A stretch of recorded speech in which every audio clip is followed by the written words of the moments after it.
لوگ کہتے ہیں دعوت اسلامی کی مدنی بہار بتائیے. آج ہم دعوت اسلامی کی مدنی بہار آپ کو دکھا رہے ہیں. مدنی چینل کے ناظرین اپنی آنکھوں سے دیکھیں.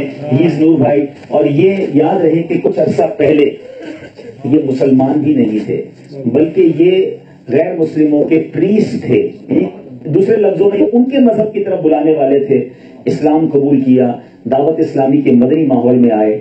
اس ایج میں ان کا یہ ذہن بنا کہ مجھے عالم بننا ہے, کیونکہ علم دین کے فضائل سنے ہوں گے. درس نظامی میں داخلہ لیا. What is your age now, brother? 73 years کی عمر میں آج ان کی دستار فضیلت ہو رہی ہے. علماء بیٹھے ہیں یہاں پر. میں سمجھتا ہوں شاید یہ تاریخ دارالعلوم میں بھی یہ ایک ہسٹوریکل مومنٹ ہوگا کہ کسی 73 سالہ طالب علم کی جو آج درس نظامی سے فارغ ہوئے ہیں ان کی دستار فضیلت, یعنی شاید ان کی دستار فضیلت کرنے والے ان سے عمر میں چھوٹے ہوں گے اور ان کی عمر زیادہ ہوگی. تو یہ کمال ہے دعوت اسلامی کا. دعوت اسلامی کی قیوم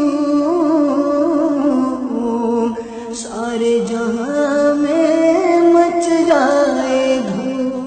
اٹ مینز ہمارا میسج بچوں سے لے کر, چھوٹی عمر سے لے کر بڑی عمر تک سب کو الحمدللہ امپیکٹ کریٹ کرتا ہے. نگران شورا نے بڑی پیاری بات فرمائی کہ ایسے موقع پر پیر و مرشد بہت یاد آتے ہیں. تو آج یقیناً ان کی یاد تو ہر وقت دل میں ہونی چاہیے. اور اس خوشی کے موقع پر کہ جس نے یہ باغ لگایا آج اس کے پھول مہک رہے ہیں, اللہ اس بات کو اور شاد و آباد رکھے. اور دعوت اسلامی کو دنیا کے کونے کونے میں ہم سب کو بھی پہنچانے کے لیے اپنا حصہ ملانے کی توفیق عطا فرمائے.